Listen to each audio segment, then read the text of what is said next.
الحمد لله رب العالمين والصلاة والسلام على سيد الأنبياء والمرسلين وعلى آله وأصحابه أجمعين أما بعد فأعوذ بالله من الشيطان الرجيم بسم الله الرحمن الرحيم قال الله تعالى في القرآن الكريم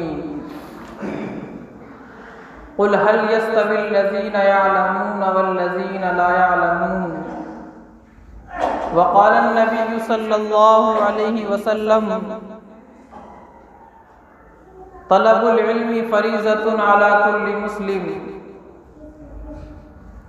او کما قال علیہ الصلاۃ والسلام۔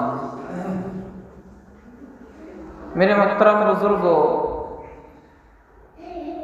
اور عزیز ساتھیوں، مذہب اسلام کے اندر جتنا علم کے متعلق بیان کیا گیا اور علم حاصل کرنے کی ترغیب دی گئی اور علم کے فضائل بیان کیے گئے، علم کی ضرورت کو سمجھایا گیا،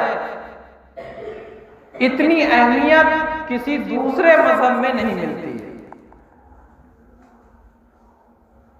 نبی پاک صلی اللہ علیہ وسلم نے فرمایا طلب العلم فریضۃ علی کل مسلم، کہ علم حاصل کرنا ہر مسلمان پر فرض ہے، چاہے وہ مرد ہو، عورت ہو، بچہ ہو، جوان ہو، بوڑھا ہو، کسی بھی عمر سے اس کا تعلق ہو، علم حاصل کرنا اس پر فرض ہے۔ علم حاصل کرنے کی کوئی عمر نہیں ہے۔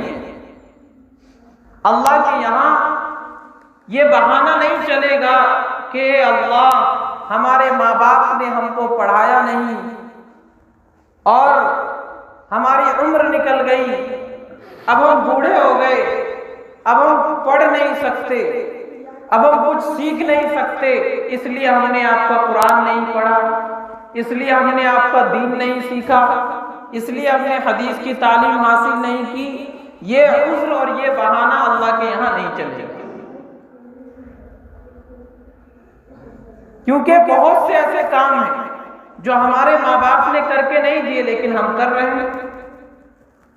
بہت سے انسان ایسے ہیں کہ ان کے ماں باپ دنیا سے چلے گئے، اس وقت وہ کوئی کام نہیں کرتے تھے، اس وقت ان کے پاس کوئی کاروبار نہیں تھا، لیکن ماں باپ کے جانے کے بعد انہوں نے محنت کی، کوشش کی، اپنا کاروبار شروع کیا۔ بہت سے انسان ایسے تھے جب ماں باپ دنیا سے رخصت ہوئے تو ماں باپ نے مکان بنا کر نہیں دیا، تو کیا وہ اب تک بغیر مکان کے بیٹھے ہوئے؟ نہیں، انہوں نے کوشش کی، محنت کی، پیسہ کمایا اور اپنے لیے مکان بنایا۔ تو جب دنیا کے سارے کام کر سکتے ہیں خود ہی، تو پھر یہ بہانہ بنانا کہ ہمارے ماں باپ نے ہم کو پڑھایا نہیں، اب ہم کیسے پڑھیں، یہ بہانہ اللہ کے یہاں نہیں چلے گا۔ جب دنیا کے اور کام ہم ماں باپ کے جانے کے بعد کر سکتے ہیں تو علم حاصل کیوں نہیں کر سکتے؟ تو نبی پاک علیہ الصلوۃ والسلام نے فرمایا علم حاصل کرنا ہر مسلمان پر فرض ہے، چاہے وہ بچہ ہو، جوان ہو، بوڑھا ہو، کوئی بھی ہو، علم حاصل کرنے کی کوئی عمر نہیں۔ آج دنیا کے اندر ابھیان چلائے جاتے ہیں، مشن چل رہا ہے کہ ہر ایک آدمی علم حاصل کرنے والا ہو، ہر ایک آدمی تعلیم یافتہ ہو۔ یہ دنیا کے اندر مشن چل رہا ہے۔ خود ہمارے ملک میں 2001 2002 اس سے پہلے ایسا کوئی انتظام نہیں تھا کہ بڑے لوگ بھی علم حاصل کریں جن کی عمر زیادہ ہو چکی ہے۔ 2001 کے اندر یہ ابھیان شروع ہوا، سرو شکشا ابھیان۔ ہر آدمی تعلیم یافتہ ہونا چاہیے، ہر آدمی پڑھا لکھا ہونا چاہیے۔ یہ کب چلا؟ 2000 کے بعد۔ اور ہمارے نبی پیارے آقا جناب محمد رسول اللہ صلی اللہ علیہ وسلم نے آج سے 1400 سال پہلے مسلمانوں کو تعلیم دی کہ ہر مسلمان پر علم حاصل کرنا فرض ہے۔ تو دنیا جس مشن کو آج چلا رہی ہے، جس ابھیان کو آج شروع کیا جا رہا ہے دنیا کے اندر، مسلمانوں کو ان کے پیارے نبی نے 1400 سال پہلے وہ مشن دے دیا تھا کہ تم میں سے ہر آدمی پر علم حاصل کرنا فرض ہے۔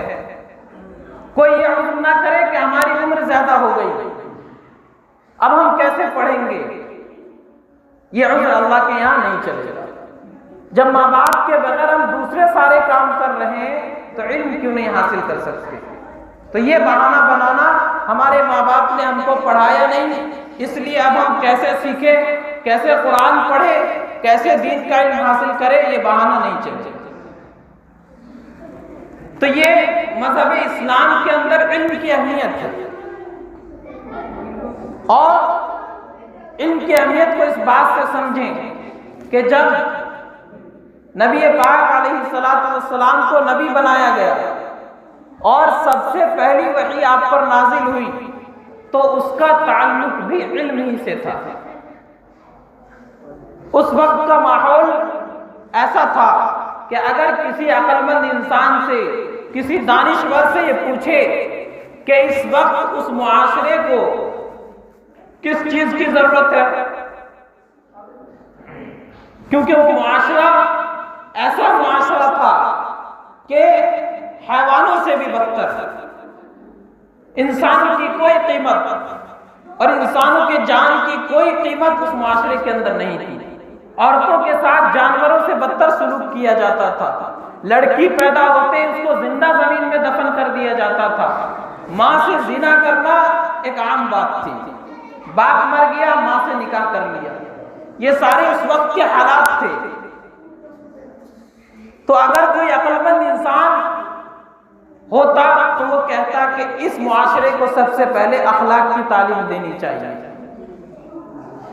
کوئی ہوتا تو یہ کہتا کہ معاشرہ بت پرست ہے، بتوں کے سامنے سجدہ کرتا ہے، تو ان کو توحید کی دعوت دینی چاہیے۔ لیکن نہیں، جب اللہ تبارک و تعالیٰ نے اپنے نبی کو وحی نازل فرمائی تو سب سے پہلی جو آیت نازل کی اس کا تعلق علم سے، فرمایا اقرأ بسم ربک الذی خلق، کہ اپنے اس رب کے نام سے پڑھو جس نے تمہیں پیدا کیا۔ معلوم ہوا کہ علم سب سے اہم چیز ہے۔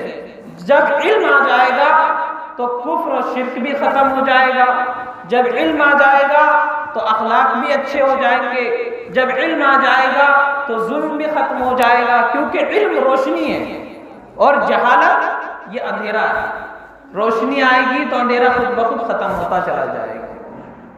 اس لیے سب سے پہلے علم حاصل کرنے کو کہا گیا، پڑھنے کے لیے کہا گیا۔ پھر علم میں دو طرح کے علم ہیں، ایک دین کا علم، ایک دنیا کا علم۔ تو مذہب اسلام میں ایسی کوئی تفریق نہیں ہے کہ ہمیں صرف دین کا ہی علم حاصل کرنا ہے اور دنیا کا علم حاصل نہیں کرنا ہے، ایسا نہیں ہے، بلکہ ہر ایک علم حاصل کرنا ہے، دین کا بھی دنیا کا بھی، لیکن اس کی ایک ترتیب ہونی چاہیے، اس کی ایک ترکیب ہونی چاہیے کہ جب ہمارا بچہ اس لائق ہو جائے، پڑھنے لکھنے والا ہو جائے اور اتنی شعور اس کے اندر آ جائے کہ اب وہ علم حاصل کر سکتا ہے، تو سب سے پہلے ہماری ایک مسلمان ہونے کے ناطے ذمہ داری ہے کہ ہم سب سے پہلے اس کو کلمہ سکھائیں، سب سے پہلے اس کو دین کی بنیادی باتوں کا علم دیں، سب سے پہلے اس کو اللہ اور اس کے رسول کی پہچان کرائے، سب سے پہلے اس کو قرآن پڑھنا سکھائے۔ یہ ایک مسلمان ہونے کی ذمہ داری ہے۔ پھر اس کے بعد جب وہ اپنے دین میں پختہ ہو جائے، دین کی بنیادی باتوں کا علم اس کو ہو جائے، اب آپ اس کے بعد جو چاہے اس کو پڑھائیں۔ آپ اس کو انجینئر بنانا چاہتے ہیں، وہاں داخل کرائیں، ڈاکٹر بنانا چاہتے ہیں وہاں داخل کرائے، سائنٹسٹ بنانا چاہتے ہیں وہاں بھیجے۔ اسلام میں فل اجازت ہے، منع نہیں کیا گیا کسی علم کو حاصل کرنے سے، لیکن ایک شرط ہے کہ وہ جہاں بھی جائے، جو بھی علم حاصل کرے، اس کا تعلق اپنے دین سے ہونا چاہیے۔ ایسا نہ ہو کہ اب انجینئر بن گیا تو اس کو نماز سے کوئی مطلب ہی نہیں، ڈاکٹر بن گیا تو اس کا قرآن پڑھنے سے مطلب ہی نہیں، سائنٹسٹ بن گیا تو مذہب کی کوئی اس کے پاس تعلیم ہی نہیں۔ یہ نہیں ہونا چاہیے، بلکہ بڑی سے بڑی ڈگری وہ دنیا کی حاصل کر لے اور دنیا کا کوئی علم حاصل کرے، لیکن اس کا تعلق، اس کا تار مذہب سے جڑا ہوا ہونا چاہیے، اللہ اور اس کے رسول سے جڑا ہوا ہونا چاہیے۔ تو ہم یہ نہیں کہتے کہ صرف قرآن پڑھاؤ، حدیث پڑھاؤ اور کچھ مت پڑھاؤ، ہم کہتے ہیں سب کچھ پڑھاؤ، لیکن سب سے پہلے اس کو مسلمان بناؤ، سب سے پہلے اس کو قرآن پڑھاؤ، اللہ اور اس کے رسول کا جو علم ہے وہ اس کو دو، اس کے بعد دنیا کی جس لائن میں آپ چاہیں اس کو بھیجیں۔ اس وقت جو ملک کے حالات ہیں ہم اور آپ سب کے سامنے ہیں، سب دیکھ رہے ہیں۔ ہم یہ چاہیں کہ کوئی سرکار ہمارے بچوں کی تعلیم کے لیے کچھ کرے گی تو یہ ہماری سب سے بڑی بے وقوفی ہے۔ آزادی کے بعد سے اب تک جتنی سرکاریں آئی ہیں سب کا مقصد یہی تھا کہ مسلمانوں کو تعلیمی میدان میں پیچھے چھوڑ دیا جائے، ان کو تعلیمی میدان سے باہر نکال دیا جائے، تعلیم میں یہ ترقی نہ کر پائے۔ یہ کسی ایک سرکار کی بات نہیں ہے، جتنی سرکاریں آئی ہیں آزادی کے بعد سے سب کا مقصد یہی تھا اور آج بھی یہی ہے۔ تو اب ہمارے بچے دین کا علم تو الحمدللہ کسی حد تک حاصل کر لیتے ہیں، اور دنیا کے علم میں ہمارے بچے کیسے آگے بڑھے، وہ کیسے اونچائی تک پہنچ سکے، اس کی فکر مسلمانوں کو ہی کرنی ہوگی۔ مسلمانوں کو ہی ایسے ادارے قائم کرنے ہوں گے، ایسے اسکول بنانے ہوں گے جہاں مسلمان اپنی دینی شناخت کو باقی رکھتے ہوئے دنیا کا علم حاصل کرے۔ ایسا اسکول ہو جہاں قرآن پڑھایا جائے، حدیث پڑھایا جائے، فقہ پڑھایا جائے، اور ساتھ ساتھ میں ان کو ڈاکٹر، انجینئر اور سائنٹسٹ بھی بنایا جائے۔ یہ اس وقت کی سب سے بڑی ضرورت ہے مسلمانوں کے لیے۔ مسلمان بچے کالج، یونیورسٹی میں پہنچ جاتے ہیں، اعلیٰ سے اعلیٰ تعلیم حاصل کر لیتے ہیں، لیکن دین کی بنیادی باتیں ان کو معلوم نہیں ہوتی۔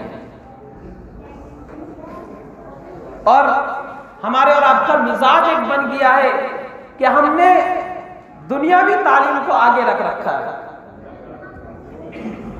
کوئی پوچھے کہ آپ کا بچہ کیا پڑھ رہا ہے، 7ویں کلاس میں، 8ویں کلاس میں، ساتھ میں دین بھی پڑھاتے ہیں، ساتھ میں قرآن بھی پڑھتا ہے، تو جس چیز کو پہلے رکھنا چاہیے تھا ہم نے اس کو بعد میں رکھ دیا۔ حالانکہ ترتیب یہ ہونی چاہیے کہ ہمارا بچہ قرآن پڑھ رہا ہے، حدیث پڑھ رہا ہے، اور ساتھ میں انگریزی اور ہندی بھی پڑھ رہا ہے، یہ ترتیب ہونی چاہیے۔ ہم کیا کرتے ہیں، ہمارا بچہ انگریزی پڑھ رہا ہے، ڈاکٹر بن رہا ہے، انجینئر بن رہا ہے، ساتھ میں قرآن بھی پڑھ رہا ہے، یہ ترتیب بدل دی ہونا چاہیے۔ قرآن پڑھ رہا ہے، حدیث پڑھ رہا ہے، ساتھ میں انگریزی بھی پڑھ رہا ہے، وہ دوسرے نمبر کی تعلیم ہونی چاہیے۔ ہم نے اس کو پہلے نمبر پہ کر دیا۔